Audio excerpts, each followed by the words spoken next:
what's going on, guys? Arekkz here, and I think it's about time we talk about Death Stranding. The gameplay trailer just dropped, and we finally have some cohesive gameplay that, let's be honest, is still going to leave you completely and utterly confused. Even after 8 minutes of gameplay, nobody knows what the hell this game is. But what I will say is I'm incredibly intrigued. I'm definitely on board, and I cannot wait to play the game, and I kind of think that the mystery surrounding it is part of its charm. I almost feel like I don't want to know what this game is until I actually play it, because it's just kind of fun.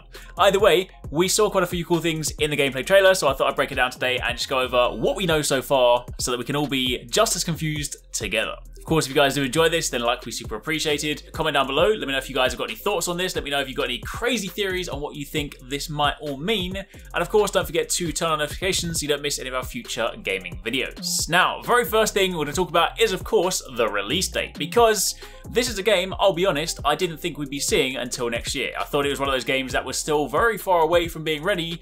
But in actual fact, we'll be playing it this year, November the 8th. November the 8th, 2019 is the release date. So we don't actually have to wait that long to find out exactly what this game is about. So mark that in your calendars, get ready, because I'm excited. Now, there is also an official kind of blurb for the game that gives you a little bit of context as to what's going on. It says, journey between life and death. Begin your quest to save civilization in a broken world rife with supernatural dangers. Face unique challenges, arm yourself and take aim at a variety of objectives in your mission to reunite a broken nation, while balancing under the weight of your cargo as you travel. That's the kind of UPS angle where we see him carrying parcels.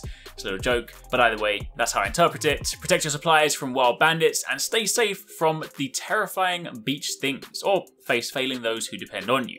Now, as part of this, of course, we'll be exploring the world, and as part of the exploration side of things, we have drivable vehicles. We've seen this really cool Akira-looking bike, and you can do wheelies with it, which is incredibly awesome. Probably not that practical, but I'm definitely going to be doing that as I explore the world. But you can use this to get around. And we've also seen a yellow truck. Admittedly, we see this with kind of the enemies, or what I assume to be the enemy bandits, arriving in. But if it's one of those kind of open world games and you kind of got different ways to explore, I wouldn't be surprised if we have multiple different vehicles to test out. Of course, part of the exploration side of things will also see us going to various different destinations. Throughout the gameplay, we've seen a really awesome snowy looking environment, and you guys know me, I love my snowy environments, so that's really cool. There's also this stony mountain area, there's a forest, there's grassy fields, there's a factory.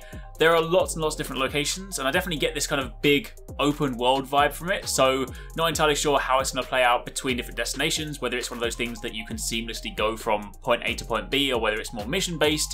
But either way, the open nature of this does look very appealing. In fact, again, to kind of go back to the blurb, it actually mentions that the engine this runs on renders a hyper-realistic landscape utterly transformed by the Death Stranding. Unpassable obstacles will block your path and force you to find different routes, while supernatural elements alter the physical state of your surroundings. That's kind of the official brief, and that also ties nicely into the inventory screen and some of the items we've seen. There's a couple of sections during this when the character is exploring, and we see them open up the menu, this little sort of radial menu. The first one is this ladder. You can then deploy this ladder and you can use it to climb up areas that you otherwise couldn't normally navigate. And there's also a climbing rope we see in action where you can then deploy this, you stab this stake into the ground, and allows you to rappel down. So again, kind of, expanding on the whole exploration side of things, giving you plenty of opportunities to navigate areas you otherwise would not have been able to get to. Now, on top of that, the game also seems to feature multiple different time destinations, time periods. This is where things start to get confusing. To be honest, anytime you start to factor in time travel of some capacity, things get hella confusing. And there's a part in this where something happens and then he kind of wakes up in what seems to be like a World War II battle era, and there's also a modern war era, and I'm sure this all ties into the baby in the pod kind of thing.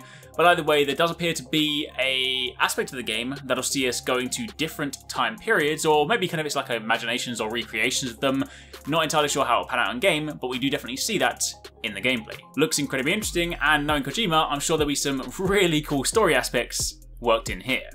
Now, of course, on top of that, there is also minimal UI. In fact, we actually see this over pretty much the entire gameplay segment, and admittedly sometimes in trailers like this they do tend to kind of like minimize the UI just so it looks clean, but I do get that feeling that they're going to try and sort of create this more cinematic experience where you can kind of enjoy the game, enjoy the way that it looks, and you know, UI is supposed to be quite minimal anyway. You see it in the action where they're shooting enemies, you see a very, very kind of simple like bullet counter with a basic reticle. The inventory items that we saw before, or the kind of, you know, radial menus, they're also pretty minimal and stuff. So I think they're trying to go for that whole clean aesthetic overall. Now, of course, on top of that, throughout the game, we get a look at some of the different enemy factions or enemy types we'll be dealing with. They mentioned bandits, which I'm going to assume are the kind of yellow Monsters Inc. looking guys, like the 2319. 2319! We have a 2319! Oh, not the CDA. They run out of nowhere, they ambush you, they try and take your loot and all that, but of course we also have the guys in the mask, those kind of interesting factions. They speak about them as being these guys that kind of go around killing people and, you know, trying to sort of like control space. We also have the really confusing aspect when he goes into what kind of appears to be the upside down realm. In fact, there's a kind of a spiel on this on the actual official blurb, but it actually says there's no traditional game over state in Death Stranding. If you lose your life to combat or during combat, you'll find yourself in an upside down realm, and you've then got to search your way back to the living. You've got to choose your combat methods carefully, as killing your foe is almost never the solution, and every death carries a consequence. So again, you know, time travel, different realms. Whew, this is gonna get real confusing real quick. Of course, on the combat front, I mentioned earlier in passing, but we do have a look at some melee hand-to-hand combat and also a quick bit of gunplay as well. The melee stuff is pretty interesting. Obviously, you're running around, you kind of just like jump punching things and whatnot, but you do appear to be carrying all this loot around with you, all of your kind of supplies, and when you get hit, you appear to be dropping items as well. So that's clearly going to factor in, you know, if you're going around, you're trying to survive, you're trying to collect as much as possible, you're going to have to try and be quite protective of that. But there's also a funny section where you can then grab a suitcase from an enemy and just beat them with the suitcase. So that is, that's kind of funny. Of course, on top of that, we have all the different famous names. This is no secret. This is something we know Kojima has been doing. He's been traveling the world, partying with all the different famous actors and different names and different people that he likes, and he's worked them all into the game. And of course, towards the end of the trailer, we're going to look at some of those.